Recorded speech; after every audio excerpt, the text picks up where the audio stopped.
This exhibition is mainly sculptural, and the geometry of Islamic art has kind of been transferred onto 3D objects. And when you see them in the gallery, what's really interesting is the way that they cast light and the way they cast shadows.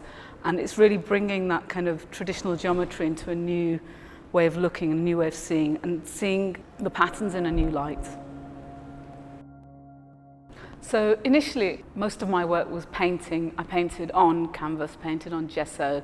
And for this exhibition, I wanted to move painting on into a 3D sculptural form, but I still wanted to keep the idea of individual, beautiful handmade objects. I wanted to keep the idea of a brush stroke. So all the shapes in this exhibition were made by hand.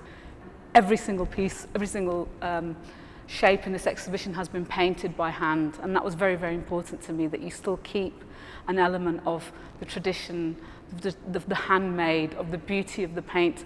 A bit of a marriage between painting and sculpture, I would say. You know, when you look at the pieces, you can see both. I've always done gradation of colour in my painted works, but the exhibition at the Bauhaus and reading Joseph Alba's colour theory book, I thought it was very interesting how you can gradate colour, but with the third dimension of the shadow, because of the way the light falls. And that's what's exciting for me, is this kind of experimental new way of looking at sculpture and painting and 3D form.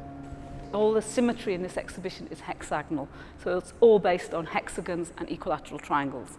But from those two shapes, you've got an enormous variety of work, and I'm very pleased with it. I'm very pleased, and it's been an experimental process for me. It's taken a year to get here, starting from the very beginning with the paper models and the drawings to the finished work, you know, and there's been lots of new processes which I've never done before, but overall I'm really, really pleased with it, and I think it works.